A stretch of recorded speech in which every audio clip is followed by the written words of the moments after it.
Aliyat Sheni, the Torah tells us, when you enter the land, you conquer the land, you settle in the land, and now you say, I want to appoint a king like the goyim that surround me. Go ahead, you're allowed to appoint a king, but only a person that God will choose, either through a prophet or through the Urim Betumim. And the king has to be someone who's born as a Jew.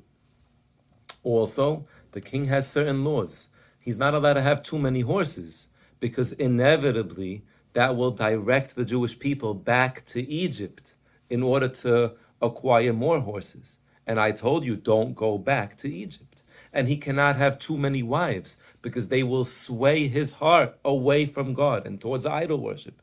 And he cannot have too much silver or too much gold. Also, he has a commandment to write two copies of a Sefer Torah, one for storage and one on him, wherever he goes. And he should read it all his days. And by having that extra Torah with him wherever he goes and learning it, that will prevent him from having an exalted heart and from swaying from the Torah. And in that zechut, his kingdom and the kingdom of his children will be lengthened.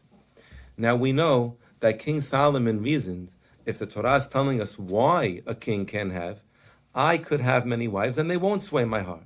I could have many horses and I won't let the people go back to Egypt. I could have abundant gold and silver. And we know that at the end of his life, his wives did sway his heart, and he allowed them, and he wasn't moheh when they worshipped idols.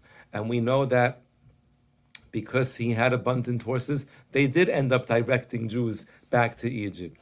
It backfired on him. And at the end of his life, Shlomo HaMelech realized his mistake. And Rav Pinchas Friedman explains that's why Shlomo HaMelech wrote the books of Mishleh, the books of Kohelet, and the book of Shir HaShirim.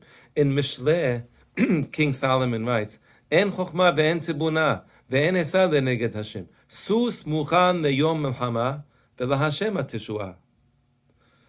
You have a horse, you think that's what's going to make you win the battle? The battle comes from Borei Olam. We can't go and have more than horses than necessary.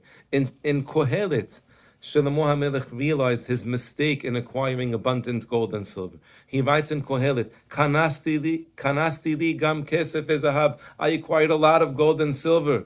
And then he says a few pesukim later, Vehineh hakol hebel urut ruach, is a waste of time. And in Shir HaShirim, he writes about how we are married to Borei Olam. Keshoshana ben hachohim ken ra'yati ben abanot, in order to be mechaper for being obed on lo yarbelo nashim.